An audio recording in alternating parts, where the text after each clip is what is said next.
What's up, guys? Welcome to Operation B, the podcast. I am your host, Jamie Thurber, and I am here to take you on a journey of deepening, of expansion, of understanding more about who you are and why you're here and how to operate in an optimal way that allows you to do what you want to do, feel how you want to feel, take care of yourself truly, and support everything that your heart desires.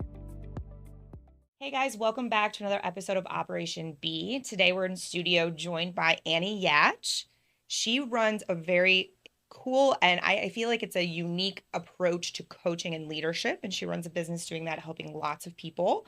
I'm going to read a little bio about you, if that's okay. Sexy. Let's do right? it. It's a little brief, but I thought that it was really interesting and it kind of gives the audience. I just started doing guests recently, like within this year. And so I had 80 episodes that were just solo. So I'm kind of still easing everybody This is in. so much more fun. Let's have some fun. I love it. So I'm easing people into the guest life. Okay. So after building 3 7-figure businesses, which there's that and all by itself is amazing, with your former husband, who was a Navy SEAL. Great. When the only reason I even mention that is because I know it impacts a lot of the business marketing that you do or coaching that you do. He was your business partner, that you and your team at Northstar Leadership now focus on coaching and training on trauma freedom for entrepreneurs, which is mind-blowing to me. I'm very excited. Feedback systems and accountability, which is a massive part of what I teach too. And it's so hard to get people to realize. And that for you. Yeah. And it creates the most sustainable fulfillment and success for entrepreneurs and their teams. You're also a mother of 2. Yes, is that right? 2 little boys. Two little boys, and you live in Park City, Utah, which I love. One of my friends, Catherine, lived there for a long time. Come visit anytime. I love it there. It is beautiful. Well, I'm excited, and just that, the reason I wanted to say those things is because my team of humans that listen to this will understand just based off of that why I wanted you to come in and talk. Because sometimes I'm like, see, I'm not the only one who's saying this. You're definitely not the only one, but there aren't many of us. There aren't, especially women, honestly. The thing I find the most especially the online coaching space is that there's a lot of the women who are coaching are only coaching women. That is what I've seen too. I have about a 70-30 split. 70% are male, high-level entrepreneurs, influencers, top VIPs, and then you've got these amazing women who are a little bit more in their masculine, but are like, I want to shift. I want to be more my feminine. I want this to be easier. Yeah. I don't want to just be like molding into what these men want me to be. And how do I maintain who I really am as I run my businesses? That's huge. So for a long time, I was like 80-20 men, heavy on the men's side. And then what I've found is as I've had more female clients, they have very similar traits to me, as far as being hyper productive and vigilant and all these other things. And what they want to do is figure out how to be able to still run life that way and still be seen as a human. Right. That tends to be the biggest thing, not even just a woman, just as a human being, because I feel like a lot of times when women step into those roles, we get almost robotic about it.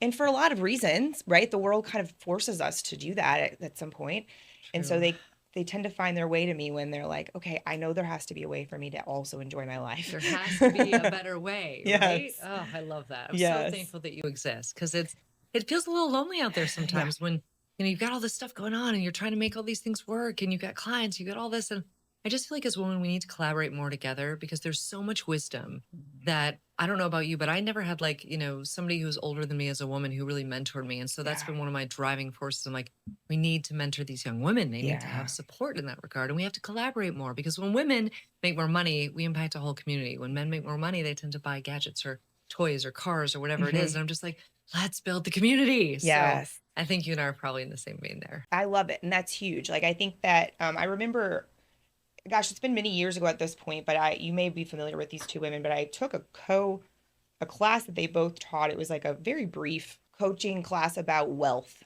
women and wealth. And it was Melanie, oh my goodness, what is her last name? Lane? Anyway, and Amanda Francis. Okay. And both of them are running multiple 7-figure coaching companies and built it out of their knowledge, which I love. And so they were talking a lot about women and wealth. And that was one of the big topics. And I had never really thought about it that way before. about wealth management, because everybody talks about getting money, right? True, And then you have true. to know what to do with it.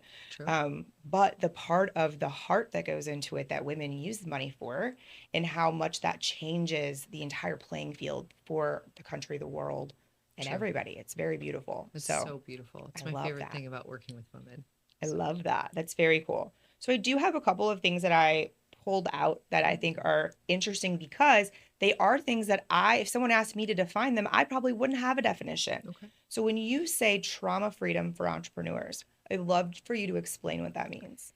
So what I realized, and this was back probably 5 to 7 years ago, that you can teach a team how to be high performers. You can teach them leadership skills. You can, teach all these new systems and processes. But if you don't go to the root pattern that holds that person back in their behavior, in their mind, in their language even, you don't have an opportunity to really change the game for them, because they'll keep hitting off of that ceiling. And it's usually a revenue ceiling and a behavior ceiling. And so once I started to realize I really can't teach leadership until I teach people how to identify their subconscious patterning.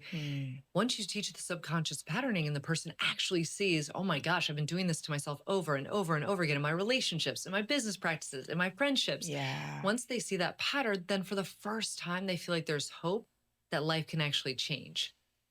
So for me, it hurts my heart when you watch people over and over again play out the same pattern. Yeah. Instead of like interrupting that pattern to say, wait a second, do you realize you're even doing this? Because most of us have no idea we're doing it.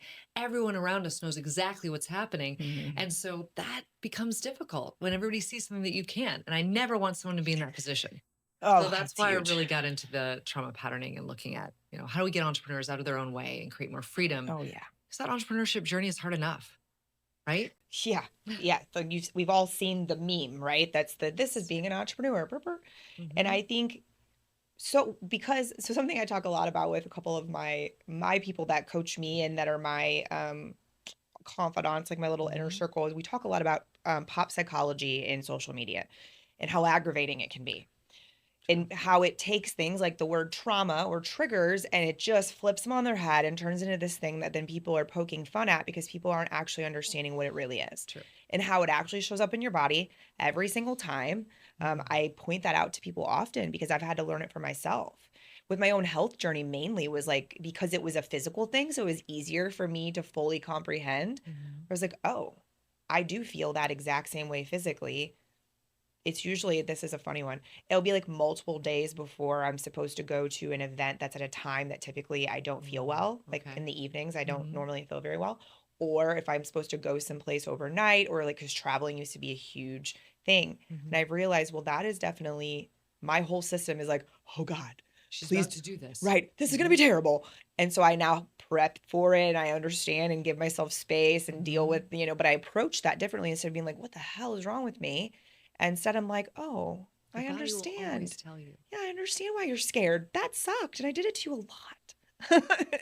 A lot. So I understand. To ourselves a lot that we don't even know. We don't even know how much we're hurting ourselves sometimes. I know. So I can only imagine just being able to, because I know people hire coaches, especially leadership or business coaches, and often they come in and they expect you to sit down with them the first day and give them this like master plan on how to make X amount of dollars. Right.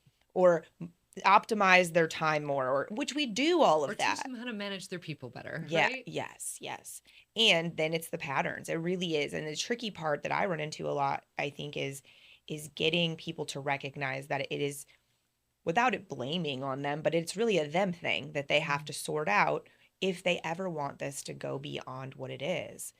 So how cool is it that you've created this space to be like, okay, I see it. Now let's deal with that. And people know that coming to you, that you're going to get them past it. It's huge. And I think it helps to have, like, what I do in every first session with everyone is I sit them down. I'm like, listen, we're going to talk about what your greatest superpower is and what your greatest kryptonite is. We're going to figure out how you can finally see it. And so I walk them through it, but they're the ones that sort of see it and they're like, oh my God, I've been doing this my whole life. And when that hits, it's almost as though for the first time in their whole life, they can actually make a sustainable change. Now, we haven't made the change yet, right? We're just bringing it to the conscious awareness. Sure. But for the first time, there's a chance, because before this, it's been lost in the 11 million data points of their subconscious that they can't even access. Yeah. So as you know, right, like there's nothing better than watching someone have a breakthrough. Like Everyone always says, like, how do you keep doing this? How do you have so much energy for it? I'm like, well, there's nothing better than watching a breakthrough happen. Yeah. Because all that hope, all that relief, all that fulfillment, right? To have someone identify, oh, my trauma pattern, once I know it, is actually the indicator of what my purpose is and my path is and what I'm here to teach humanity. That in of itself is fulfilling for someone to finally know. Absolutely. It's huge. And it's one of those things that sometimes, just like they always talk about, you can't force someone to drink. You can show them the water, but you can't force them to drink. No. It's one of the hardest things as a coach. It is the worst. Yes. You're like, but here's all the reasons and all the things. Here's your future potential. Right. And until they're ready, and that's the hardest part. But I feel like when you can show what you have and what you've created as a process allows you to show it to them in a way that I'm sure there are still people that aren't ready to see it. True. But you're giving it to them in a way that it's like, and this is why this is more difficult, or why this is where you've hit the ceiling. Correct. Kind of thing. So I love that. I was reading about your company over this week and thinking, what a cool, because I knew what it was called, but I didn't exactly understand why until I started reading some of your pages, and I'm like, I see. Now it makes sense. And the compass, and it makes a lot of sense. So Northstar is helping people figure out their path, which is huge. And I think it's not even like we all need a Northstar, but I don't think many of us live in our true identity. And that's what I've come to realize is we're playing an identity that's an identity from when we were 7 years old.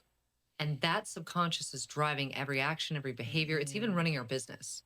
And so for me, I'm like, how many people want to get the 7-year-old out of the driver's seat so that the adult self who's learned all the wisdom, has all the lessons, can actually drive their business? Because it's a very different experience, the 7-year-old running your business versus the adult developed self. Yeah. So that's sort of my mission. I'm like, let's get the 7-year-old out of the driver's seat. Let's get that adult self working with the 7-year-old. Everybody's happy. There's harmony. And now we can actually break through that ceiling and go as high as we want to go on revenue. I remember for the first time hearing about this concept and recognizing, it was actually, do you know who Elizabeth Gilbert? She wrote Eat, Pray, Love. And she also has a book called Big Magic. And I reference it a lot because it's one of those, like, I can turn it on audio and it feels like I'm having a conversation with a friend. And there's something she talks about in there about your fear. And she was like, it's not going to go anywhere, but you can't let it drive. Just put it in the back seat. You don't even have to let it change the radio station if you don't want. And so that's how I look at the different parts of me. I do a lot of IFS work with my coach. And so as you were saying that, I'm like, yep, people can call whatever they want. It's all a very similar concept. So talking about the person now versus the version of you that was created by the trauma moment. Yeah. And almost everything, when you think about it, almost everything is linked back to some interaction you have with your parents, because the parental element, really, you either collude or you rebel against, right? And so a lot of people think they're rebelling against, but they're actually colluding with deep subconscious patterns that their mother had or their father had. And they're actually listening and hearing their mother or their father's voice in their head instead of their own voice. So when I talk about true identity, I'm like, we have to make it your identity. Yeah. Not the identity of the parents that you pulled it from, or even from the traumatic situation that you went through. So I'm just so thankful there are other women out there doing this kind of work, because it is so life-changing for everybody. Absolutely. I think that for me, I find in my own experience and a lot of people's, I feel like money is one of the top ones that people pull from their parents, whether they realize it or not. My brother and I had this conversation. I have a very blue-collar, hardworking family. My dad worked very, very hard for us to have what we had, and it's amazing. Like he sacrificed his body, in the process. And my brother went to school and double majored in engineering, and he had this very specific plan. While I was like, I don't know, I'll figure it out. I'm just going to do stuff and things. And luckily I took a business path and I've been able to use that wherever I've decided to go. But very smart, yeah, I didn't even know it at the time. It was just kind of like, I guess I need to do something. But with that, we talked probably in our mid-20s. I'd say we had our first conversation about how much we had to reset our identity with money and how hard it was. Him and my sister-in-law went through the Dave Ramsey process, and right after they got married, and paid off all their things besides their house and like all these things to set them up for the future they wanted. I've told people that story a lot. I'm like, my brother and I are very different in the way that we do life. We have those similar morals from our family, but we both took this path of going, wait a minute, that is not the way to look at money. And our parents just didn't know any better. But so many people don't realize that connection, whether it's a good one or a bad one, where it comes from. That's true. I'm so thankful for that. It's internal family systems work. Right? Mm-hmm. Yeah. So thankful. That's so beautiful. And it helps so many people. Because what I think is interesting is when you watch someone and you start coaching them and you see that they're playing out their entire relationship with their dad with their boss in business. Yeah. And the second they see it, they can't unsee it. Right. So I'm like, well, now that you see it, what are we going to do about this? Right. Or the entrepreneur who's running the company who is playing the role of father when he should be playing the role of business. Yeah. Right. So there are so many disconnections here because everybody has a different language. Everybody has a different definition. That's why there's so much communication breakdown. And I'm sure you've probably coached on this too in leadership. Right? Yes. I mean, we've got different definitions of how do you follow, how do you lead, how do you manage? Right. And all the books are like, no, we want you to be a leader. I'm going to get in the trenches with you. We're going to lead together. I'm like, no, you actually want to be the absolute best manager of your team because if you're being a follower, you're taking action.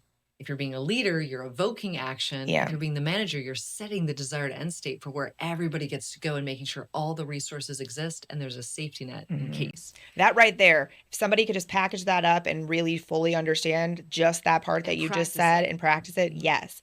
Because I find, so I've always been in a nurturing mother role. My mom is that way. I am very aware of it at this point, and I have to be careful because that is the natural way that I'll show up. Mechanism, right? Yeah. And what I used to do then was be very cold about the way I managed because it was like it was the only way I could figure out to not then be enabling everyone.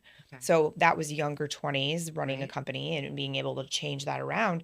But even here doing what I'm doing with Punchline, like I have to be very specific because I did come in a kind of a fix things kind of capacity. And I don't want that to be my relationship with the people that I'm working with. It's not good for me. It's definitely not going to help them. And so I am very mindful of it, but it's so easy for that to happen. Well, but you're so like at your heart level, you're not robotic at all, right? You have so much love to give, so much nurture. Yeah. But the robotic is probably something to do with like, okay, I got to get all this done. How am I going to get this done? And I have to move all these different things. So makes sense. And I think there were times that two things would play into it for me. One was health related. Like I couldn't control what was going on in my body, so I could control how much I was getting done. Yep. I love that. And so that's what I did instead. And also in some of the positions I was put in, I didn't have people to help. Like I had to sort out how to make this company function without the funds most of the time. Like I had a boss who did not or wasn't willing to put money towards the things he needed to. Right. So I just had to figure out how to make it work. And in those cases, all of these businesses were all male dominated, which is another thing we have. To make it work too. That's completely the male tendency, right? Like I have to fix all these problems. I have to solve everything. So I'm a very good problem solver, but then you're not in your feminine. Yep. So it's interesting. So my partner and I, we're getting married next November. We've been together. Thank you. We've been together for 14 years almost. He is extremely like the true definition of a masculine man, genuinely. And you know it because he would never call himself that. That's how you know it's true. How you know. He would never say it. But we worked that out because there was a time early in our relationship where I remember I was holding like a bunch of feelings in it about something and I ended up like them at him and he was like, whoa, okay, I didn't even know you cared about those things. That was a pivotal moment. I mean, I was 24 though. So a lot of people don't have those kinds of conversations until they're in their 40s or ever even. Correct. So I was able to notice that and go, oh my gosh, you're right. Like I'm not telling you my feelings. No wonder I'm feeling crazy because it's all living in here. But I know that's always the issue, right? Yeah. We're not sharing our feelings. And think about men and women. Yeah. Neither one of us spend enough time expressing and validating and talking things through. I mean, the number of real conversations I wish more couples had, but they don't even have in their 40s. Yeah. It's shocking. And then we wonder why the nuclear family is falling apart because we've all been taught to repress all of our feelings and to not ask for help. When really the best way to give somebody purpose is to ask for help and allow them to give to you. Yeah. So I had to change my whole conversation in my head about how do I ask for help? How do I make this Yes. work? But if you're giving the other person purpose, heck yeah, I'll ask for help all day long because then we're both winning. So. Yeah, I love that. I love that. It is such a this is what I tell people a lot. I'm like, being a human being is complex. Very. And somehow when we're growing up, the world likes to tell us that it's just like this easy peasy situation and no one tells you the complexities of it. And so many people like talk about not only the family dynamic falling apart, the idea of that, but also just individuals, the rise of people lacking confidence, the rise in anxiety, the rise in depression. Like there's plenty of things that are feeding into that. But a huge piece is that everyone's walking around thinking other people are doing things intentionally to hurt them but they've never expressed what they needed or that it hurt them. And the other person's doing the same thing. So we're all just walking around in this fake little life that no one even knows is happening. It's like wild when you start to notice. I'm like, oh, this makes me sad for everyone. I wonder though sometimes how when like I always think of it like a video game when some like non-player character walks in and I'm like, I wonder why this person's here. And then you see them do something, you're like, oh, that's an earlier version of me. You know what I mean? Or you see somebody come in and you're like, that person just walked right by. I guess we don't have any karma. We don't have anything to work on. This is so interesting. It is like Sims. Yes. Because you only have interaction with someone, I find, if there is some like karmic debt that needs to be paid or a karmic lesson that has to be learned, even attraction when you're dating. I always say to myself, I'm like, if there's massive attraction there, I probably need to run the other way because that is a karmic connection, like a major lesson I have to learn. It's not necessarily chemistry. Yeah. Oh, so yeah. I learned that. Went through that. To learn. I've gone through that a time or two. Yeah. Haven't we all? Yes. So there's a piece of this that you say on your site in a couple of posts that is huge for me. And I feel like it's one of those things that I could say 1,000 more times, but people still don't fully grasp how big of a deal it is. And it's to tell the truth and to find the truth, and how much that not only does it change the game, but the freedom and the weight that gets lifted when you do. Because you don't have to worry about anything else you've ever said in the past. Right. And when I tell people is I'm like, if you want to find your trauma pattern, the quickest way, because not everybody can afford to go to a therapist or hire a coach, whatever it may be, you look at the areas of your life where you are suffering. If there is suffering in any area of your life, in that area, there's a lie that your subconscious believes is true. You have to identify the lie that you're telling. And if you can identify that lie and then reframe it to what do I really want to be true instead, you are on your path to healing. And this is so simple, but so elegant. So many people hear me say it and they're like, well, I don't use that question. I'm like, this is the only question that matters. What do I want to be true? Because if at any moment, if you're feeling triggered, if you're feeling angry, you can be like, wait a second, what do I want to be true in this moment? Not what I'm thinking. So what I'm thinking then is the lie. And what is true, if I step into it, now I have completely different behavior, completely different way of thinking, completely different emotional state. And now you've moved from the old reality, which nobody wants to be in, progress through it, to the new reality that you are actively creating on your own. There's ownership, there's accountability in that reality. Yeah. So I use that a lot because I'm like, it's what do I want to be true? And what if this was easy? Because anywhere it's not, that's where the lie sits. Yeah. And imagine, completely true. And imagine trying to find, that's the reason I think some people have a hard time with accountability. True. Is because you're trying to, basically there's parts of you that are pretending like that thing, you didn't even say that thing or say you were going to do that thing because it's uncomfortable and they don't know how they'd actually do it anyway. So they can't hold themselves accountable to follow through it. It just becomes this big muck of, a tangled yarn. And I'm just like, oh, it's so sad. And it's hard because you can't help everyone. But I do think that having these kinds of conversations and putting ourselves in these positions, what I always tell people is that ripple effect is the best thing we can do. The best thing, because your one little moment with someone is going to teach them or be a ripple to somebody else. That's why I tell everyone, I'm like, you might get an hour with me, you might get 12 months with me, but whoever has these little moments, you're still going to learn something. There's still going to be a breakthrough. And I don't care. I don't care if someone takes a little bit of something or they take and do 12 months of this work. Every conversation has the ability to change the ripple and to change your trajectory. Yeah, I love it. Something you said earlier triggered a thought, not a bad one, a good one for me that I wanted to share, is about management. And it's in anywhere in our lives, but a lot of we're more taught that it's the common to jump down in, like you said, into the trenches. So that's why I have a lighthouse tattooed on my arm. It's a reminder. I always say, be the lighthouse. Be the lighthouse. Yes, like that. And it's hard, especially when you first grasp the concept. But when you start, once you, just like you said before, once you know, you don't unknow that.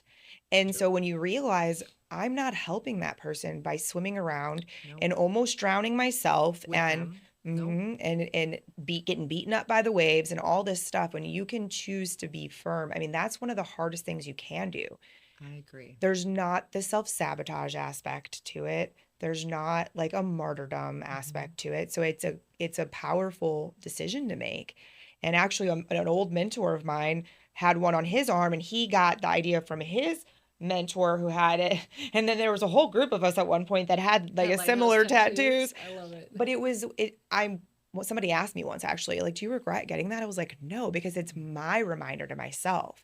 and it matters to me. And I remind, like, I don't know, do you have any tattoos? I have one tattoo right here. Yep. Do you ever forget that you have it? No. I forget that I have tattoos oftentimes. Well, I got mine at 37, so it was quite a different experience. Gotcha. Right? Yes.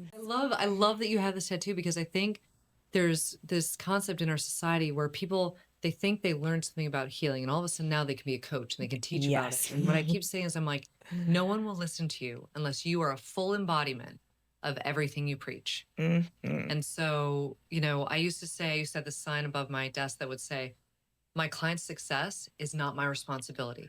It is their responsibility. Right. It is my responsibility to pour as much love into this person as I can, because love heals so much, and to give them very explicit techniques and things to work on. But their success is not my responsibility. And I can't want it for them more than they want it for themselves. That right there. Whew. Right? Yep. That's a hard one. That's the thing I check myself on regularly and have for years. Because there's a certain time that I'll feel it switch. And I'm like, nope, I cannot want this more than you do. I can't want it more than you do. I can't drag you to the change. I can't tell you that the change is going to be amazing for you. I can hold a vision for you of what I believe you can be and where I believe you can go. But I'm not going to drag anyone to the water trough. Yeah. I oftentimes find with my high performing clients that one of the things I do the most is make them pause for a moment to see what they are accomplishing, because their mind is always focused on what they didn't get done or what's next. Yep. And so instead I'm like, what if we took a minute and looked around at where you are and what you're doing, and you're not. Actually, just recently I was talking with a client, they bought a second home, so they're living in a different city, and it's been a whole transition, right, of getting used to, but her stress level is much lower at this house than it was at the other. And so we've been really dissecting that, because I find it so interesting. And then now, like a month and a half or 2 months in, now what's coming up is, well, I feel like I should be being more social. So now she's found a thing, right, to be not good enough at. And I was thinking about it even when we got off the phone a couple of days ago, and I was like, wow, okay, this is what we do. That's what that is. And so thinking about it, right, how are we going to reframe that in a conversation next week? Because that's what you're finding a reason to feel like what you're doing isn't enough, instead of allowing yourself to enjoy what you've created. And it's so difficult, but that's why we have people like us and we have people like us for us. We have to have people like us for us. Otherwise, we're not congruent. Exactly. I do something very specific for clients that I'm more than happy for you to take and use. I have them create a reality document of all the things that they've gained over the past 5 years. So everything from financial to personal, because when they get in that space of wanting to do more, I'm like, let's look at your reality document. Let's see who you really are. This is your true identity. Let's figure out, are you doing something now that's within your true identity and this filter that we've created for you? Or are you adding something or creating something that's not you? Okay. Because that's helpful, because you might say to them, well, you have this thing that you keep doing, you keep going after more. But until they see it and they speak out loud to you, this is why I'm doing it, they can't even really hear that you're telling them this. Truth. So that's why I'm like, wait, pull up your document, pull up your tool, let's look at the tool. Yeah. Because otherwise they're going to spin in that same loop pattern. And how often is the thing that you think you're supposed to be doing or should doing is not what you actually want anyway? It has nothing to do with you at all. Yeah. It's something that's been conditioned on you by either social media or other friends or some level of parenting that you think you need to do differently. Absolutely. That's huge. I love that. That's great. One of the, I was looking at your content, and I mentioned this to you before we got on the show, about talking about the difference in when you're a woman in leadership, and how we've all learned this probably the hard way, is how to identify the difference between how to figure out how to show up in your masculine energy in the parts that count, and still be able to be intuitive and compassionate and open-hearted, and that doesn't make you weak. It doesn't make you weak at all. And this is the thing, you know this for a fact, I know, but for most of the men that you have worked with, do you find that in general, men feel that if they're working from a heart space, or if they're coming from their heart, that it's weakness or that it's vulnerability and it's something negative? When I tell most of the high-performing men that I work with, and I'm like, listen, you're way too logical. You're way too in your brain. Nobody can connect with you. I'm like, so we have to bring you down out of your head into your heart. That's the hardest trip for men, is that 12 inches. It was hard for me. It was hard for me too, because guess what? We were probably hyper masculine. Yes. Because we're like, we have to be this way. We have to be strong. I remember I had one woman when I worked at the law firm. I worked in white collar crime at a law firm early on in my 20s. And she sat me down and she's like, Annie, you're so productive, you're so on task, you get so much done. But she's like, when you interact with people, it's like you don't see them as human beings.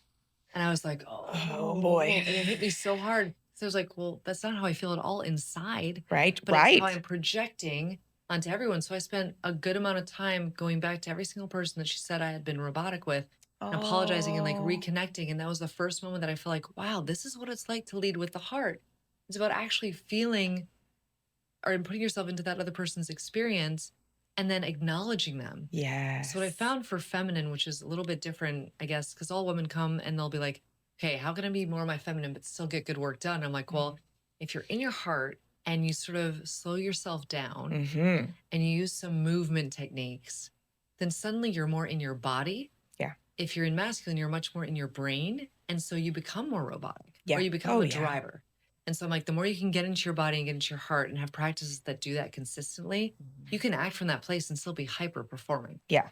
But for men, I think it's that last 5 to 10%, that's that journey to the heart that really makes them magnetize more of what they want in the world. Absolutely. Like I watched it in my fiance. He fought for a living and he was one of the toughest guys in the NHL. Wow. And that is truly who he is as a human. And he's a huge teddy bear and such a kind man. But even in his emotional capacity, and I say this because he's actually said it on my show, so I'm not making it up, talking about him, but his emotional capacity has changed so much, even just in the last 5 years, because he realized that in order for us to have what we both wanted, he had to. Yes. And previously, as you know, this isn't going to shock you, he didn't feel safe enough to do that. Right. And so now, in a man that used to yell in business, like I would hear him on the phone with people and I'm like, what are you doing? This is not, and like teamwork and leadership is very important to him from being in sports his whole life. Right. I was like, this is not how we lead. He has completely changed. I mean, his office manager has been with him for a really long time. And even, I think it was a couple years ago, she said to me, she's like, it's crazy how different he is. Of a good woman. And he'll say that, right? He's like, it's Jamie. And well, you're so aware and you're so focused on when you say something and someone's saying it in a kind way so that they can absorb it a little bit. You know, thank God he has you. And I told him, I said, I remember one time him saying, hey, you know, what I need you to do is when you notice that I'm doing that, I need you to remind me that I need to look at it differently. And I was in the muck of a huge piece of my own healing at that point. And I stopped. He had walked out of the room and I stopped and I was like, wait a minute, no.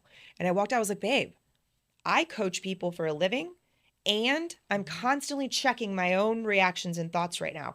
I cannot take responsibility for you deciding to behave differently. And he was like, oh, wow. Okay, you're right. It's not my responsibility. The success of the person is not my responsibility. Huge moment. And when I did that, and why I tell that story is because then what happened is he took responsibility for it and held himself accountable to that standard, and it's never changed. He's holds himself to it. He talks about his feelings. Yeah. Because no one is broken. Like, this is the thing when people come to me like, Annie, how broken am I? I'm like, you're not broken at all. There's nothing about any person in this world that is broken. Yeah. There really, truly isn't. All it is a lack of awareness and a lack of commitment to changing your own behavior. Truth, yes. And it's pieces of not knowing and not being willing to look at it. I think that when you say like not broken, I think the thing people don't realize is that there's a book actually that around IFS called No Bad Parts. Yeah. Yeah. And so one of the things I learned while learning the feminine movement and what I needed to do to move energy out of my body every day, which actually right before we sat down, I was like, I probably should like go outside and jump around or something. And look, it ended up moving and I was okay. But learning that, my mentor that I've had is a practicing witch yoga teacher, embodiment coach, because she was the only person I could find that could get me to realize how to listen to my body. Right. And so the things that I've learned, it's like, it's wild, but I never would have even ever thought of it. Instead, I just felt like I was going to burst all the time. Yep. Well, it's because we were trying to control so much, hold on to so much and manage so much. I mean, I don't even know, thinking back to like, do you think back, and because I have 2 little boys, I used to think back, I'm like, I was running 3 businesses. My husband was in chronic, horrific pain all the time. My little kids wouldn't even sit on his lap because they were afraid of him. We were working around the clock.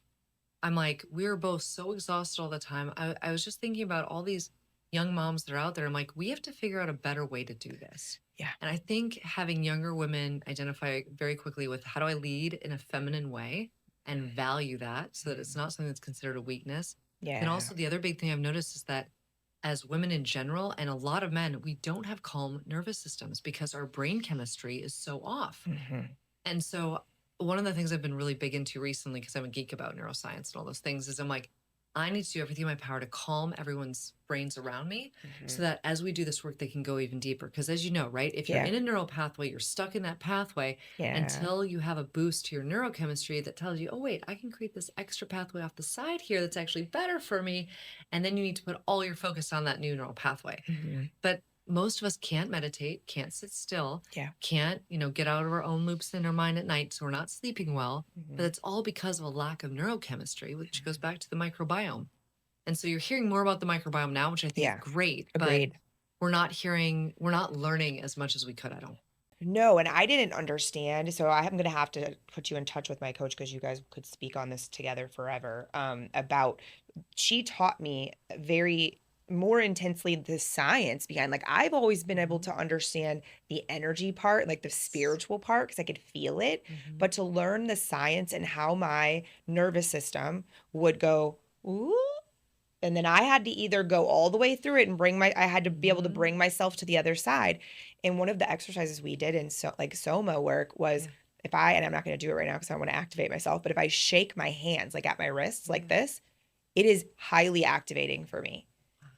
And it's like my body is terrified. And if I do it with my eyes closed, then we have a real big problem. There's a lot of other movements that I'm able to do now that I never could have before. But learning that, what it does is I don't have to understand exactly why my body is having the moment. I can feel the moment. So talk about power. So the reason I share that is because any women listening right now, leading from a place of integrity and love, and that doesn't mean you're going to let people walk all over you. Gosh, no. It's actually the opposite. If you truly care about someone's development and their ability to be better at their job or whatever it is, you're going to hold them accountable. That's love. That is love. And it's so powerful because most people, the majority, I don't know if it happened to you, but the majority of my men are terrible managers, my male clients. And they're so scared to manage because they think everyone's going to think they're mean. Well, that's also because there's a deficit in the world of people's ability to self-regulate and people's ability to emotionally manage, right? And so the only way they've learned how to emotionally manage is I have to jump in, I have to take control, or I have to fix it. And I just wish more men would look at it and say, and women too, look at it and say, how can I invite everybody on my team into problem solving? Because it's not my job to solve the problem. It's my job to invite everybody into problem solving, give everybody a voice, let everybody own the solution, and then take action from there. And I think that's why as women, we get overwhelmed sometimes because we think we have to take all the action, but no, that's being a follower. Being a follower is taking the action. Yeah, A leader is invoking the action. Being a manager is holding that desired end state, giving yourself a safety net, and then funding the resources. Huge. So you can see how if we just think about these things a little bit differently, everything can shift. Even in relationships, like I use that lead manager follower piece with couples that are planning vacations together. So I'm like, listen, you're going to plan a vacation. Someone's got to be the lead follower. One person's got to be the manager. Who in the family wants to do these two things? Otherwise, you're going to fight about everything. You're going to get on this vacation. You're like, I'm done. I don't want to do this vacation. And you're going to end the vacation and be like, what did we even do? I didn't even get half of this stuff done I wanted to get done. I don't feel that connected to you. We didn't have enough sex, whatever it might be. Yep. But we're missing these key things that you can apply in business and apply in your personal relationship. Because guess what, everyone? Any pattern that's happening in your personal life is also happening in your business life and is limiting all the money that you make. There it is. Absolutely. I love it. We were talking yesterday. I was talking with somebody about validation and how for so many years, so I didn't come looking to take in this position at Punchline. It was not on, I was deep in like stillness and crocheting because it was helping me calm my nervous system and figuring out that I was allowed to do that. And I was still making money in my coaching business because the clients I have are typically very long term and none of them stress me out.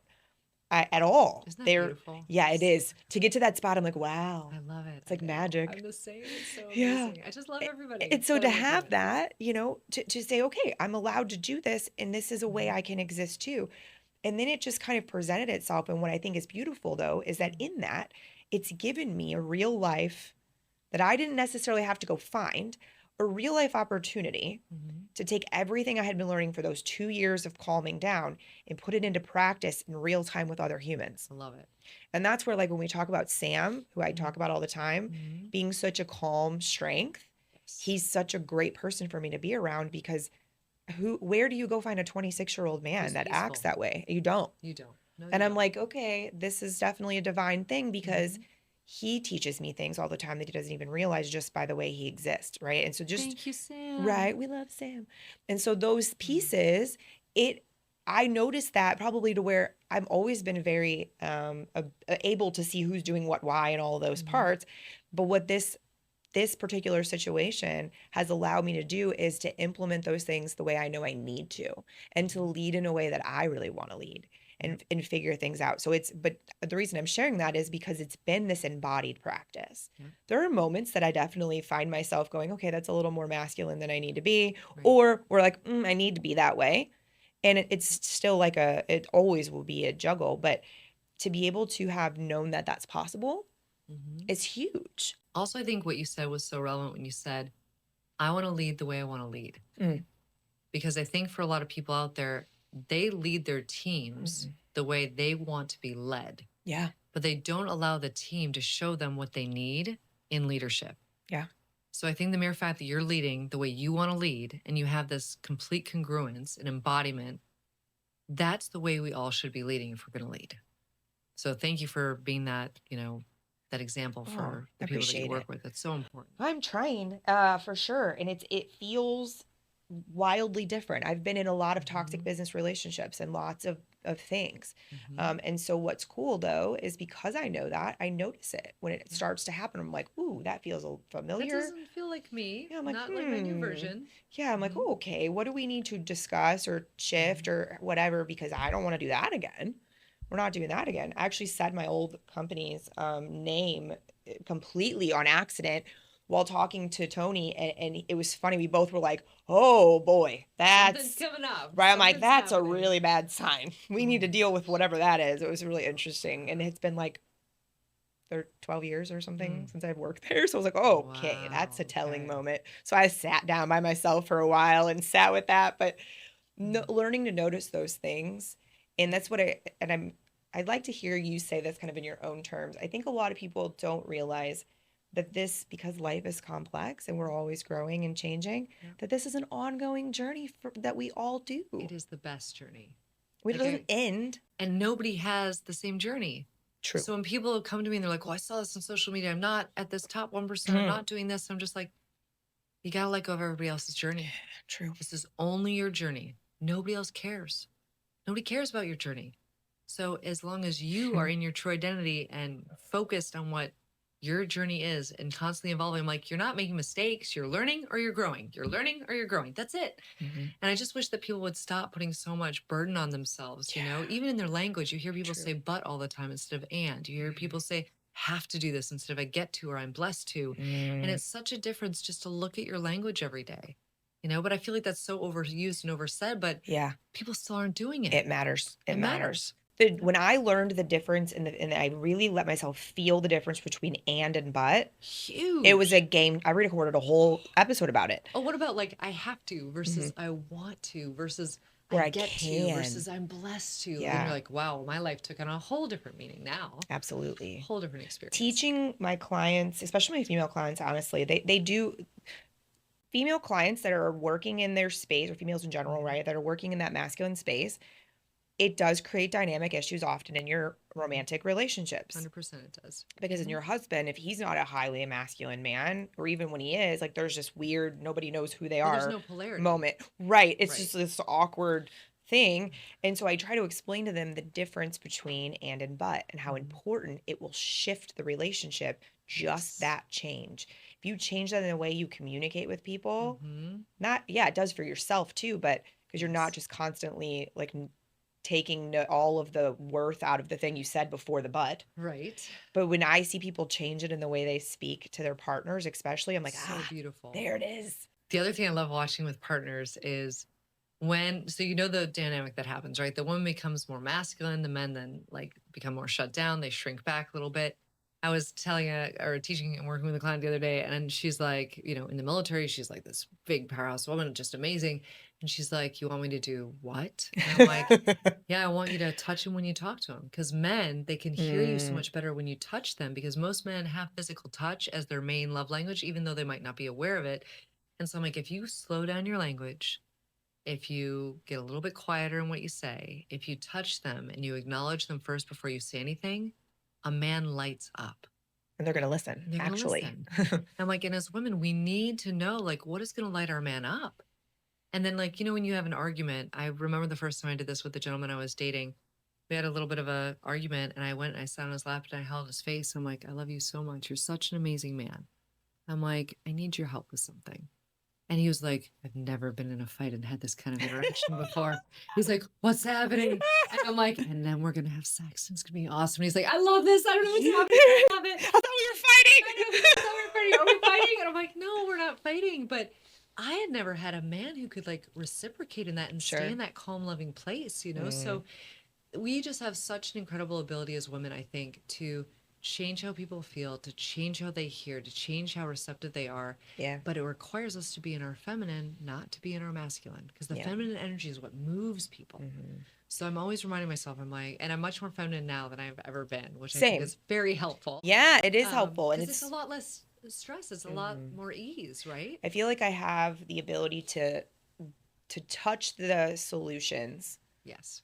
And the answers to things much better than I ever used to. We don't have to come up with all the solutions on our own. It's basically like, tell me what you think. Or we see that path where we wouldn't have even saw the opportunity, where I'm like, oh, why don't I ask this person? Like, what do you need? Or what do you think? Instead, I wouldn't have even thought that, because it was so rigid. Is really the word I used a lot. Well, I think as women who go into their masculine, we become much more rigid, much more robotic, and it's so not us at all. Yeah, no wonder that we're like internal battling. Or we have, not diseases, but we do have, health issues that come up or immune issues that come up. Absolutely. Right? Because we're rejecting that part of ourselves that is really the true essence of who we are.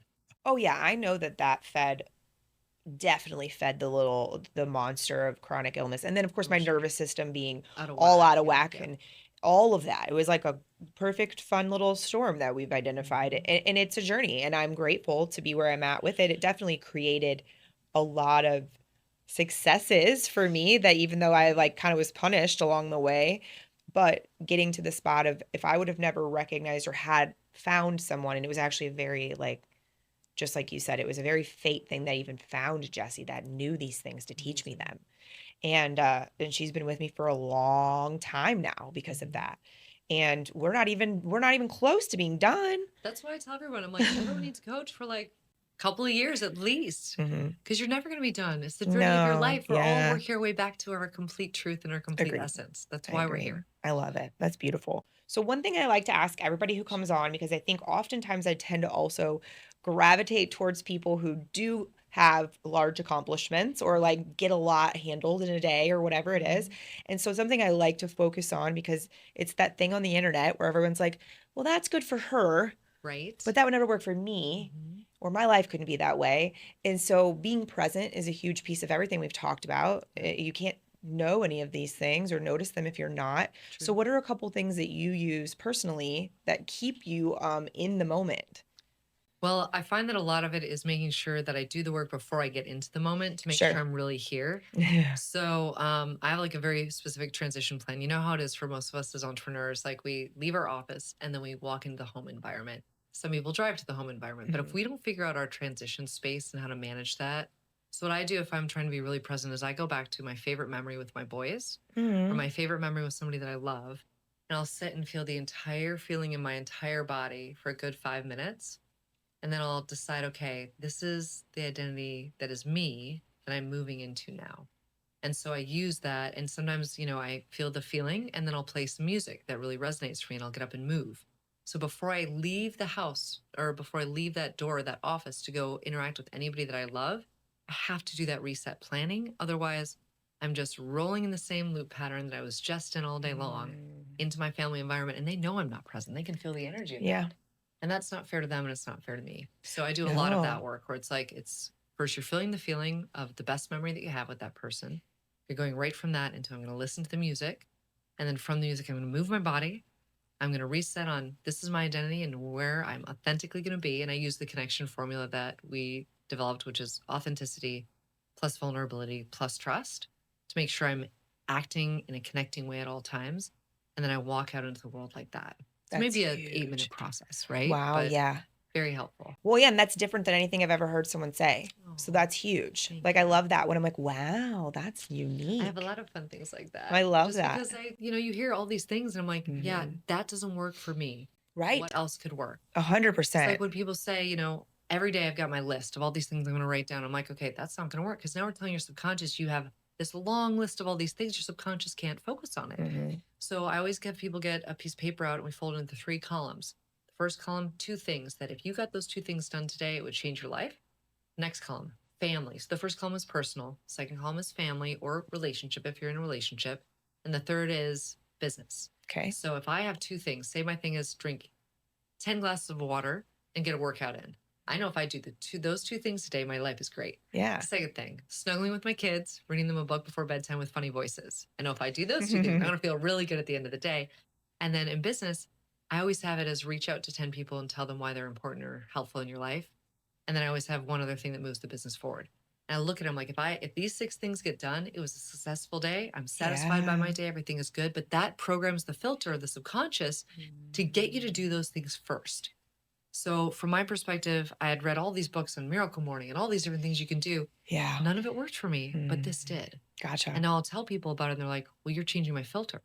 Like, that's the point. Right. Because we don't want the old filter running things. Yes. Because it doesn't give you what you want. Right. So it's a satisfaction filter. That's what we try to do more of. I love that. That's really helpful because that's something I remember when I first started coaching, people would tell me, you need to pick a very specific way you help people. And I'm like, that's not realistic. It's not realistic. And I told everybody, you'd make so much more money. I'm like, yeah, maybe.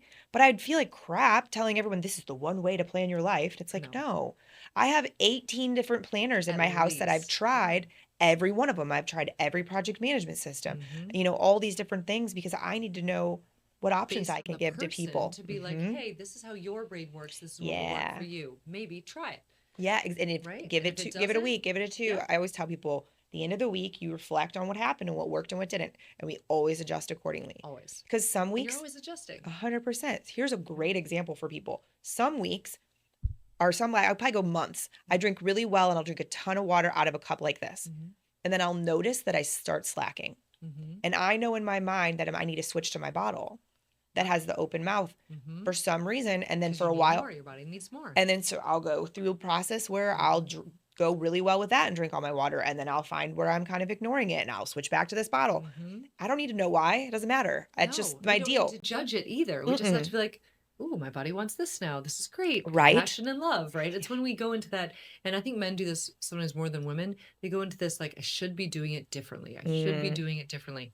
I'm always like, you're shitting all over yourself. We should stop doing that, right? We have to do this a little differently. How can we add more compassion and grace for ourselves? Because I think for men, they really hold themselves to a level that's not healthy sometimes. Agreed. And so, I don't know. I just think that you're doing the right things by just listening to the body sometimes. Because the body will tell you what it needs. Yeah.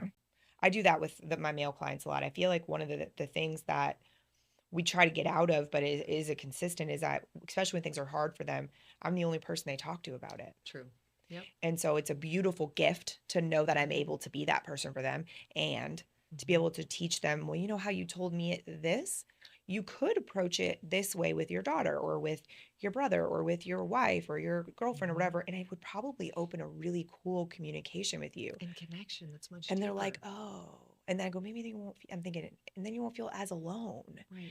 And so they don't always take me up on it, right? But they do more often as we go along. And I see those relationships change, which is really cool. That's the best part of everything. Yeah. Ripple effect. Exactly. Ripple effect. Have you ever read any of the teachings of Alison Armstrong? Yes. Okay, right. She's amazing. So the transition period of the Keys to the Kingdom was a game changer for me.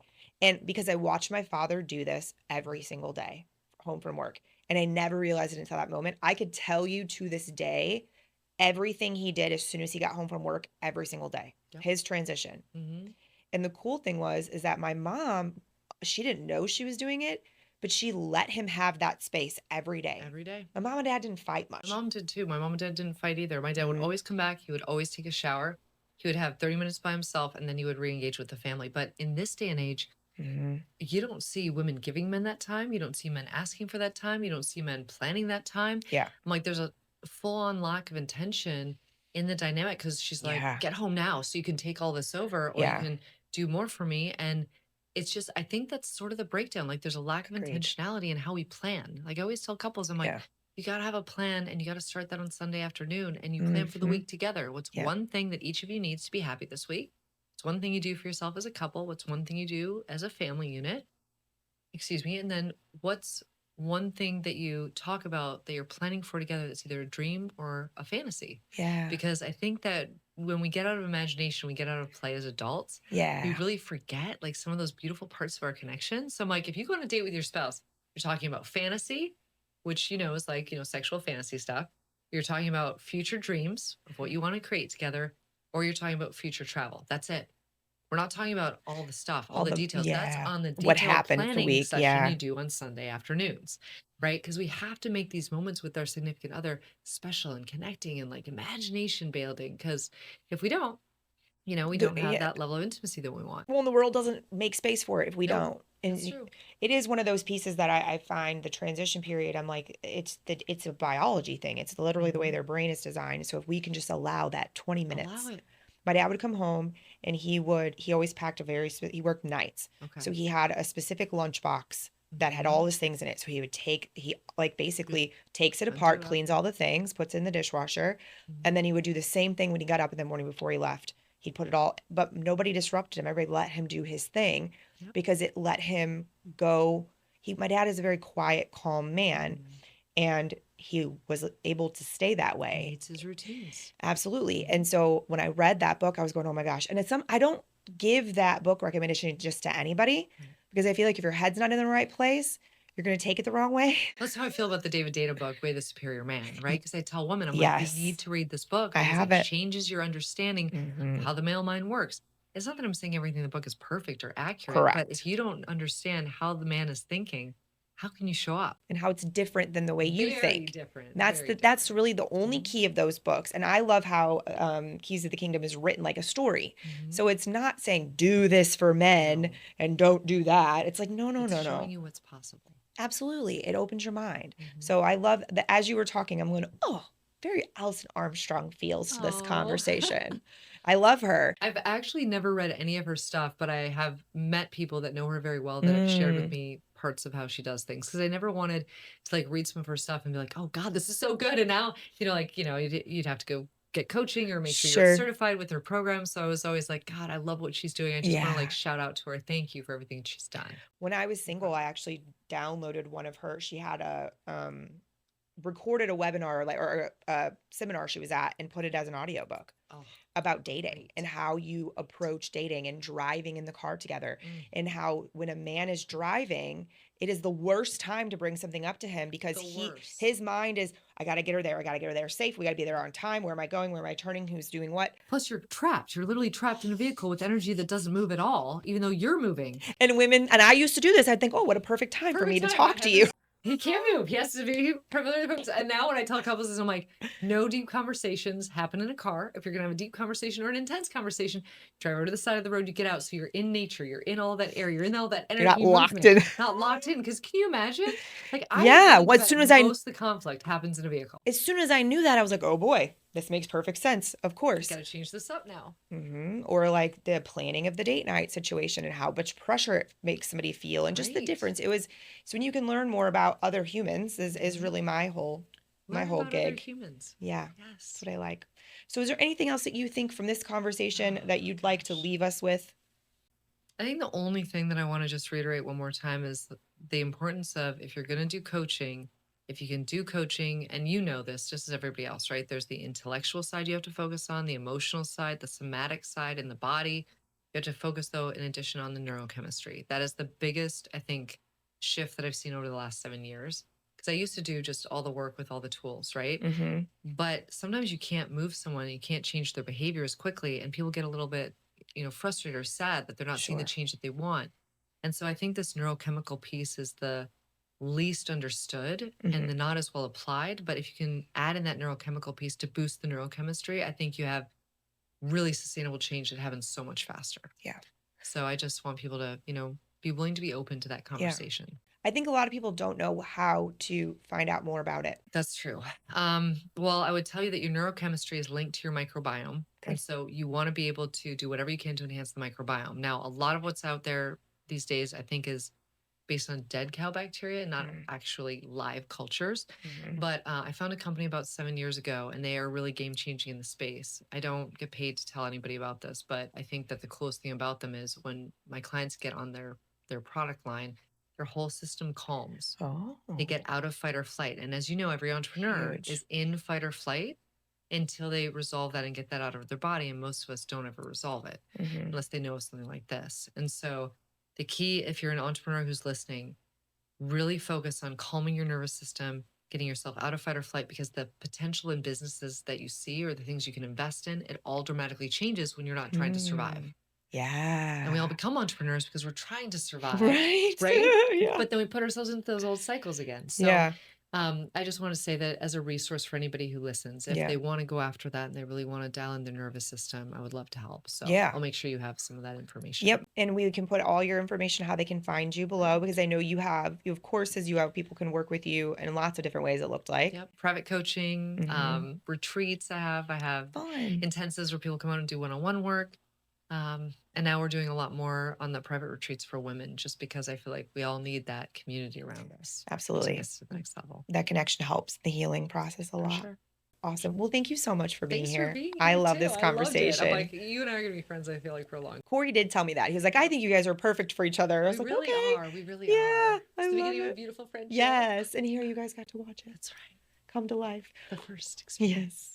Well, thank you guys for listening. As always, if you like this episode, please be sure to give it a thumbs up or like, share, comment, wherever you are. If there's someone that you know that you think could benefit from this conversation, please share this over to them. One of the best things, again, the ripple effect we talked about, this is how we do that. So anytime you can share content with people that you think will lift them up or open their minds, we're just helping the collective overall. So thank you so much, and we'll see you next time. Thank you for listening to Operation B, the podcast. To support this message and to support the show, please make sure that you like, follow, and share the podcast wherever you enjoy listening. And be sure to leave us a review on iTunes. Thank you for being here, and see you next time.